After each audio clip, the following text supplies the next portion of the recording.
Olá pessoal, uma boa tarde a todos. Ezequiel Mota falando pela página do Facebook da nossa Casa Espírita Maria de Nazaré. Como vocês estão? Sábado maravilhoso hoje.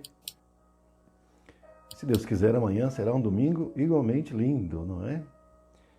Eu desejo a todos que tenham um excelente final de semana, um excelente final de dia. Que Deus nos abençoe a todos.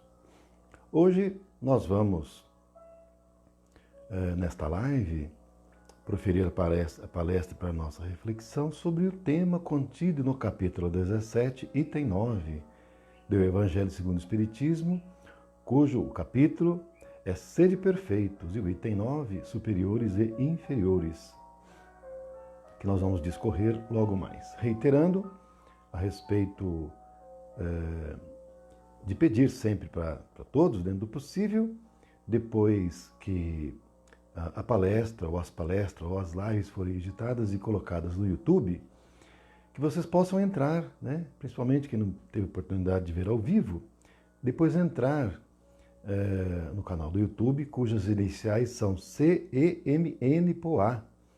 E entrando no canal do YouTube, visualizar as palestras, dar o like, se inscrever, verificar se a sua inscrição está ativa e, se tiver desativado, que às vezes pode acontecer, reativar, né? E dessa maneira, nós vamos divulgando cada vez mais a doutrina espírita, dentro do possível compartilhar as palestras com amigos, parentes, outros grupos de que faça parte, a fim de que cada vez mais a doutrina espírita seja mais conhecida, porque nós espíritas temos uma responsabilidade monumental, muito mais do que nós imaginamos, porque a quem muito foi dado, muito será pedido, e nós recebemos muito, pessoal. Então, o mínimo que a gente pode fazer é divulgar. Vamos fazer isso.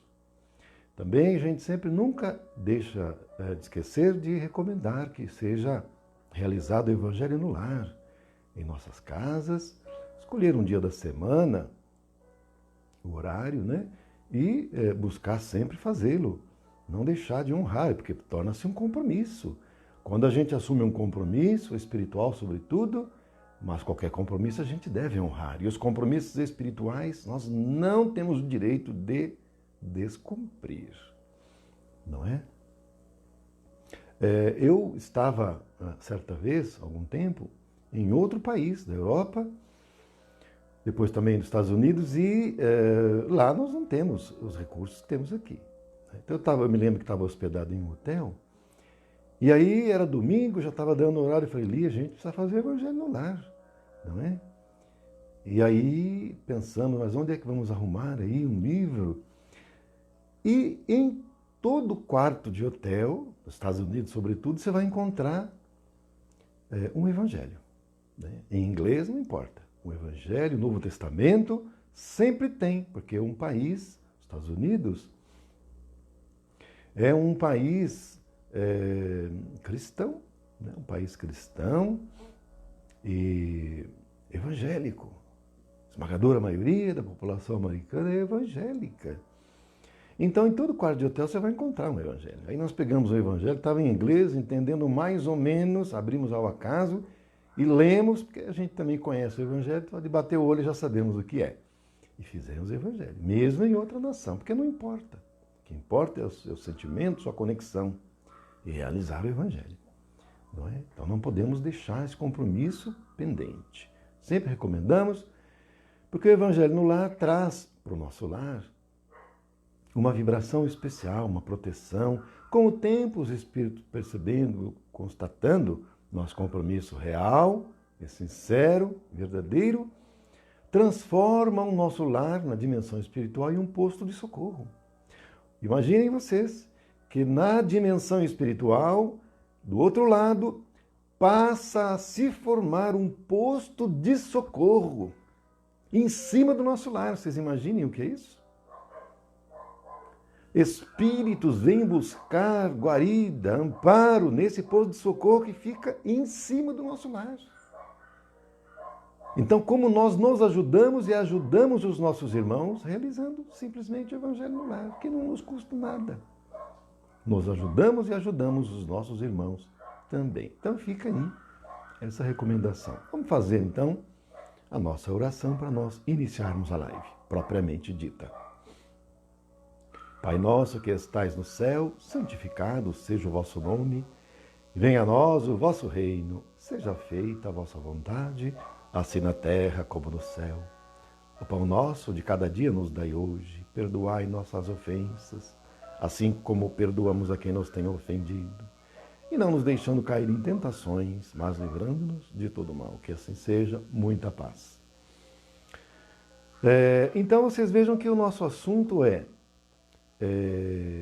o tema é superiores e inferiores.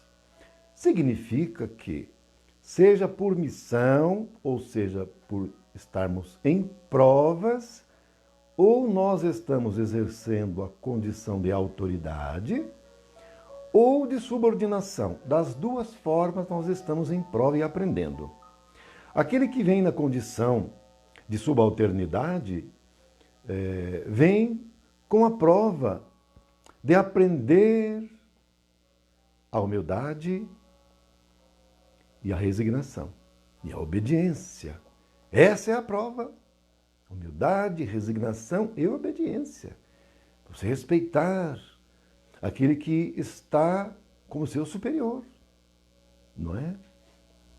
Hoje, eu e o João nos reunimos, a gente tratou de um assunto, depois eu vou falar no final, mas só para adiantar uma coisa, que o João e eu estávamos conversando, ele já está aposentado, hein? E ele me dizia que está na horta, está muito feliz lá, e ele fala que às vezes chega um pouco depois do horário, mas que ele não fica satisfeito se não sair depois repondo. Um exemplo. Em vez de entrar às 8, entra às 8h30. Então ele sai meia hora depois. Ninguém falaria nada. Mas aí vem a responsabilidade. Vem a moral da pessoa. E ninguém precisa te observar, ninguém precisa te mandar.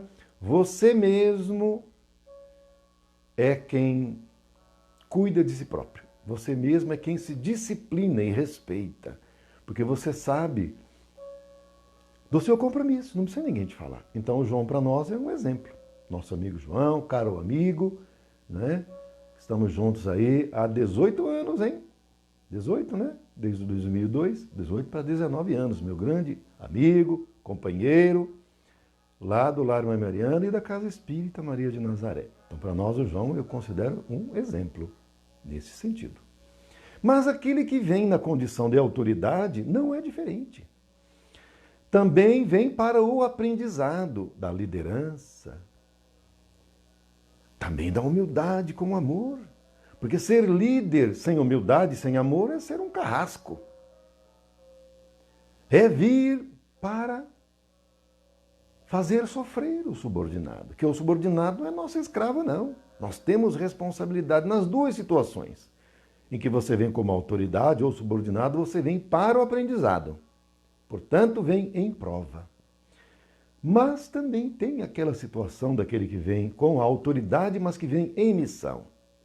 Vocês vejam que o Cristo veio em missão não com a autoridade do mundo, mas com a autoridade de Deus. E a autoridade sobre todo o planeta, com o seu exemplo pessoal, com o seu ensinamento divino, trazendo-nos as luzes divinas do seu Evangelho. Qual a autoridade? A autoridade moral, puramente, não a autoridade do mundo. Porque no caso, por exemplo, do Pilatos, que tinha a autoridade do mundo, também estava em prova, e ele disse a Jesus, quando Jesus já estava preso e ia ser julgado. Ia ser julgado. E Pilatos, então, disse para Jesus, eu tenho o poder de soltá-lo, de livrá-lo. Agora, se eu quiser. E Jesus disse para Pilatos, o poder foi-te concedido. Ele não lhe pertence, mas foi-lhe concedido. Entretanto, poderá ser-te retirado. Então o Cristo já nos advertiu que o poder que nos é concedido na humanidade, no mundo, não é nosso.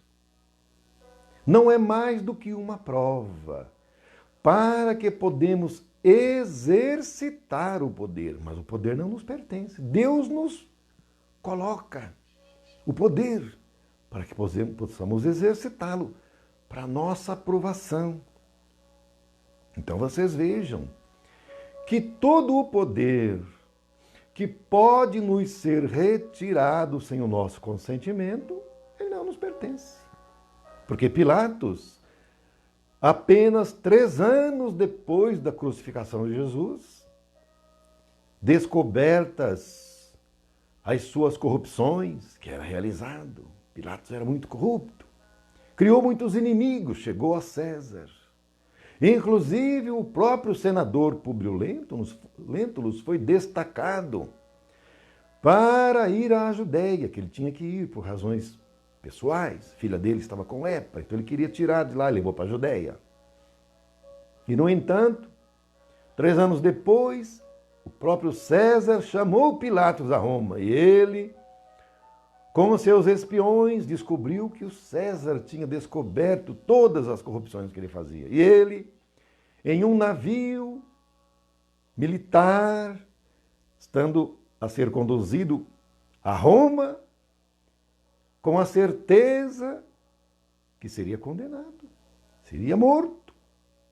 No meio do trajeto, pediu uma espada ao soldado que ficava de guarda, ele ficava dentro de uma cela, dentro do navio que o conduzia a Roma. Ele pediu ao soldado que lhe entregasse sua espada, e o soldado, já presumindo, pressentindo o que ele ia fazer, entregou-lhe a espada e retirou-se.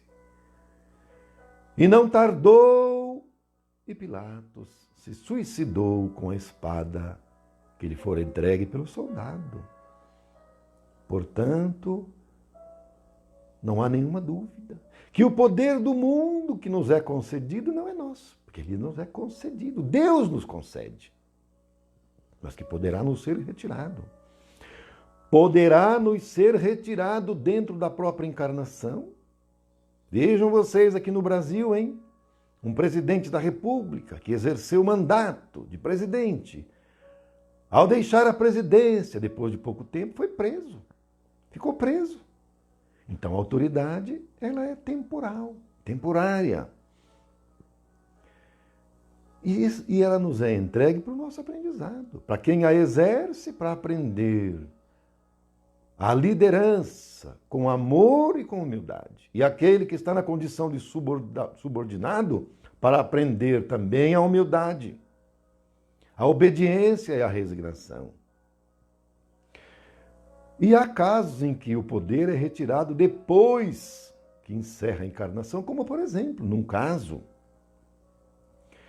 em que um senhor de escravos, porque quem era senhor de escravos também exerce autoridade sobre os escravos, sobre os seus subordinados, empregados. E esse senhor de escravos, por razão mínima que fosse, mínima, às vezes até nada, ele mandava queimar a ferro, em brasa, os escravos. Às vezes até a morte. Muitos morreram nas mãos, ou por ordem, ou diretamente nas mãos dele, por queimaduras em ferro em brasa aos escravos, numa encarnação seguinte. Esse senhor de escravos reencarnou como uma escrava negra, mulher, negra, escrava. E um dos escravos da encarnação anterior, que ele matou em ferro em brasa, reencarnou como fazendeira, senhora de escravos. E esse que foi senhor de escravos em encarnação anterior, nasceu como negra, escrava, justamente na fazenda, agora dessa senhora de escravos, que foi ela a encarnação anterior, um escravo morto em ferro em brasa. E essa agora escrava, anterior senhor de escravos, foi trabalhar nessa fazenda e dentro da casa grande, servindo a sua senhora. Vejam bem uma coisa, servindo a sua senhora, que anterior, na encarnação anterior, foi escrava e morta com ferro em brasa. E ela agora, senhora de escravos, não suportava ver essa negra escrava. Uma vez, porque a sintonia não batia, a energia, a vibração era antagônica. E uma vez, essa agora escrava, negra, foi servir um prato para a atual senhora de escravos. Ela ficou irritada, porque o prato balançou, imaginem. Pois ela pegou um ferro quente, esses ferros antigos de passar roupa, nos quais dentro eram colocadas brasas, aqueles mais antigos vão lembrar, no interior era assim, aqueles ferros de passar roupa, colocava brasa dentro, pesados. Pegou aquele ferro vermelho de quente e colocou no rosto, no peito e nos braços dessa agora escrava, que acabou desencarnando, porque deu febre, deu infecção, desencarnou. E ambas desencarnaram. E numa outra encarnação atual, a que queimou em ferro em brasa, estava vivendo sua encarnação, mas a outra, que desencarnou assim, já passado 100 anos, não tinha reencarnado, e estava obsidiando a outra. Então vocês vejam como é que é a vida. E para tirar essa obsessora foi muito difícil, mas no fim deu certo, porque foi mostrado o campo mental, o que ela tinha feito também, porque ninguém é vítima.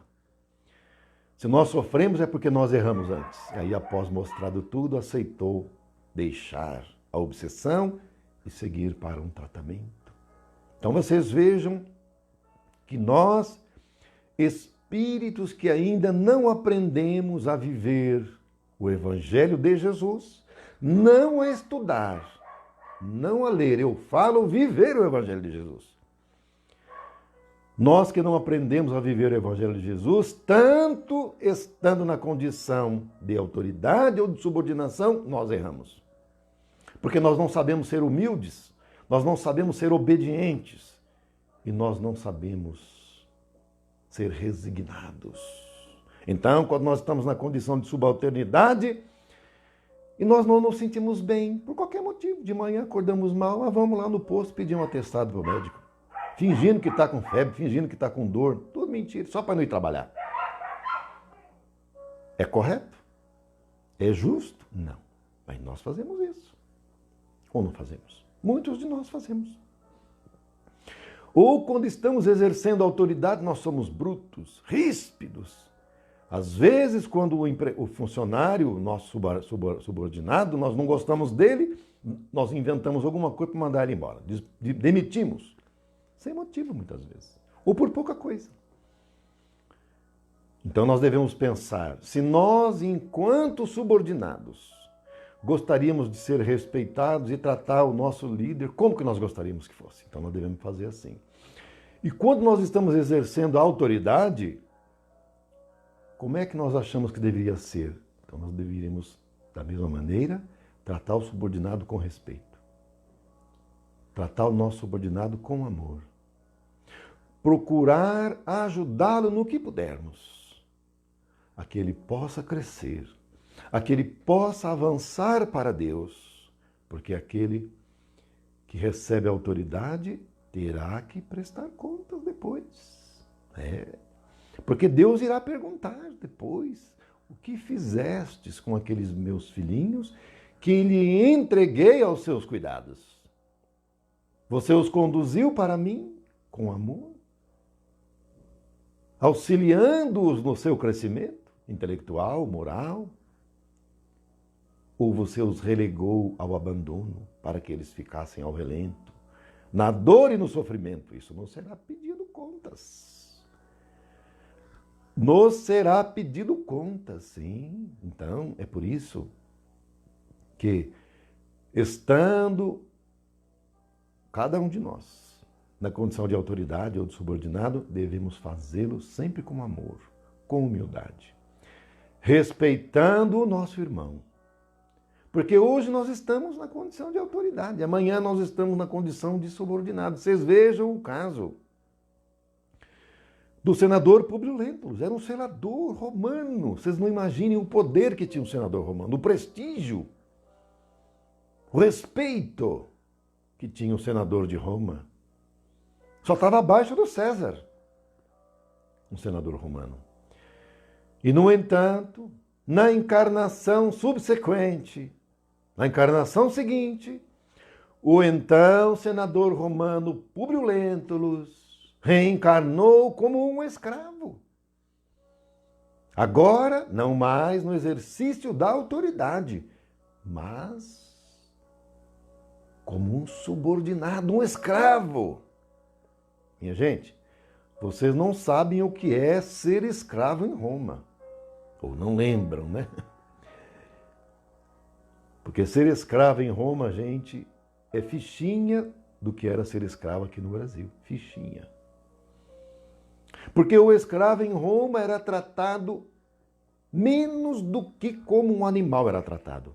Um cavalo, um boi, uma vaca, um cabrito era mais bem cuidado do que um escravo em Roma. Para vocês verem. Para vocês verem. E, no entanto, o então senador romano Públio Lentulus, na encarnação seguinte, reencarnou como um escravo em Roma, de uma família romana. Era judeu e depois foi transferido para Roma e passou a servir em uma família romana, mas o fez com lealdade, mas o fez com retidão. Então vocês vejam a nossa condição. Nós não temos autoridade alguma, gente. Porque que autoridade que nós temos se ela pode ser retirada sem o nosso consentimento? Vocês vejam que então nada é nosso. Nada nos pertence, tudo é de Deus. Nem o nosso corpo é nosso, gente. Porque o nosso corpo a qualquer momento pode ser retirado sem o nosso consentimento. Ou vocês acham que Deus vai perguntar para nós, olha, eu posso desencarnar você, amanhã eu posso desencarnar você quando? Daqui um mês eu posso te desencarnar, você permite? Eu tenho sua permissão? Não pergunta nada. E nós nem ficamos sabendo, pode acontecer ainda hoje, nós não sabemos. E ninguém pergunta para nós. Simplesmente, você gosta de ser desencarnar, você vai desencarnar. Fim. Fim. Você pode estar gozando de saúde 100% exemplar. Você desencarna. Ninguém te pediu a permissão. Então, cadê que o corpo é nosso? Não é. É uma experiência que estamos vivendo na matéria. Nós somos espírito, nós não somos corpo. Nem o nosso corpo astral é nosso. Porque nós sabemos que o nosso corpo astral também, nós vamos perdê-lo. Para cima ou para baixo. Para cima é quando a gente evolui em planos superiores. Aí você não vai mais reencarnar. Você não vai mais reencarnar, você não precisa mais de corpo astral. A gente só tem corpo astral enquanto precisa reencarnar. Pois você não tem mais. Para que você vai reencarnar? Porque o corpo astral serve de molde para o corpo físico. Você já não vai mais reencarnar, você virou luz. Então, você não tem mais corpo astral, que nós chamamos de segunda morte. Mas, também pode-se perder o corpo astral por monodeísmo, aquele pensamento fixo, único, normalmente pelo mal praticado. A pessoa praticou o mal, criminoso, fez o mal a centenas, às vezes a milhares de pessoas. O remorso corrói e fica naquele pensamento monoidal, só pensando naquilo o tempo todo, não sai, vira um círculo vicioso. Com o tempo, degrada o corpo espiritual. Com o tempo, acaba perdendo o corpo espiritual, ao longo do tempo. Então, vocês vejam que nada é nosso, gente. Tudo é de Deus. Tudo é de Deus, nada é nosso. Para que a gente ficar com tanto orgulho, com tanta vaidade, achando que nós mandamos, que nós somos os donos? Somos donos de nada. Às vezes a esposa se acha dona do marido. Tem esposo que acha que é o dono da esposa. Mães e pais achando que são os donos dos filhos. Não somos donos dos filhos. Se nós desencarnarmos hoje, tivermos filhos pequenos, jovens, adolescentes, crianças, vamos preocupar, é certo, mas Deus cuida. Deus cuida. Porque Deus zela por nós. Deus faz sempre o melhor em nossa vida.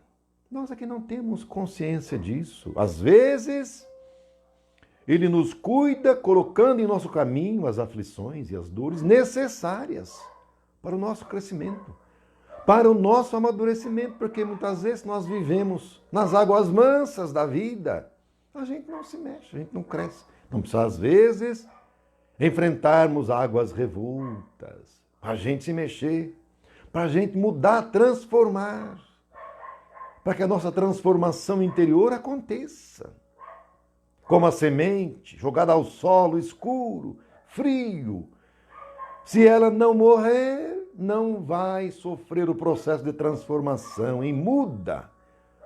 E depois, conquistando raízes poderosas, convertendo-se em árvore, que dará frutos, alimentará a muitos, descedentará aos que estiverem com sede, tirará a fome daqueles que estiverem com fome, dará sombra àqueles que estiverem com calor.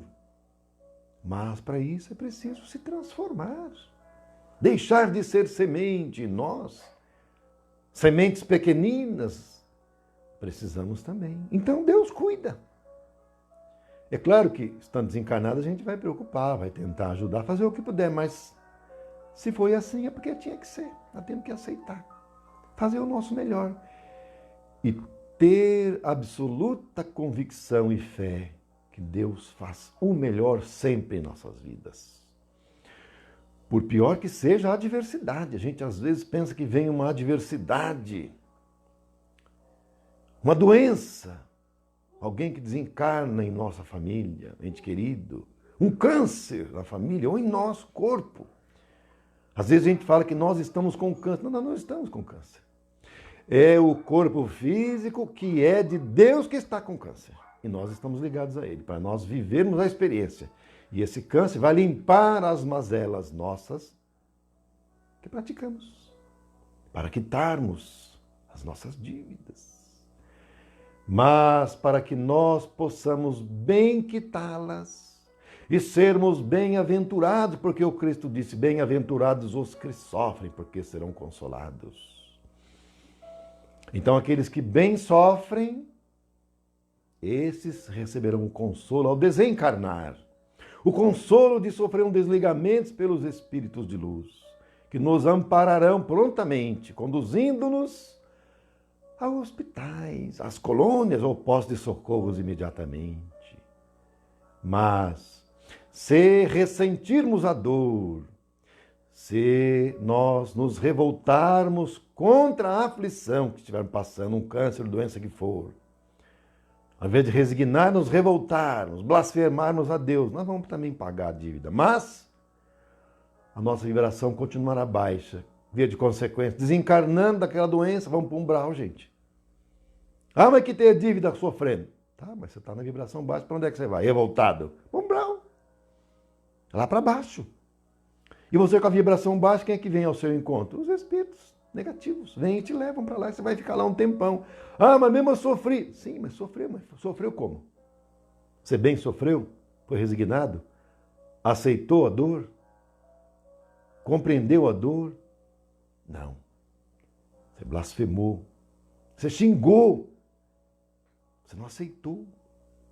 Você se revoltou com o coração revoltado, cheio de ódio. Para onde é que a gente vai depois de desencarnar, gente? É bom, umbral, não tem saída. E lá no umbral vai ficar um tempo até mudar. O que é que nos leva para o umbral? Com o nosso coração duro. Para sair do umbral, o que é que tem que fazer? Tem que amolecer o coração. Melhorar um pouquinho. Você amolece o coração, pede com fervor, mas com sinceridade. Porque no mundo espiritual você não engana ninguém. Pede com fervor. Se tiver o merecimento, chegou a sua hora, você vai sair de lá, vai ser socorrido. Porque os nossos irmãos samaritanos, eles têm a maior alegria de nos resgatar, mas se nós não temos condições, eles não resgatam. E não adiantaria levar com o coração cheio de ódio. Você vai chegar lá na colônia, no posto de socorro, você vai criar uma balbúrdia lá, não vai, você vai atrapalhar os outros que estão querendo ser ajudados, que estão querendo melhorar. Então você vai atrapalhar, fique lá onde você está. Quando chegar a hora, aí sim, aí eles vêm nos ajudar. E é assim que é. Né? Então nós estamos sempre em processo de aprendizado, seja exercendo a autoridade, porque para nós é prova, ou é missão. Mas para nós, normalmente é prova, né, gente? Porque quem vem em missão é o Chico, por exemplo. Porque qual foi a autoridade do Chico? O mundo que deu? Não. A autoridade do Chico é a autoridade moral. Essa já é dele. Conquista íntima e pessoal. Estava em missão. A missão do Chico foi linda aqui para nós.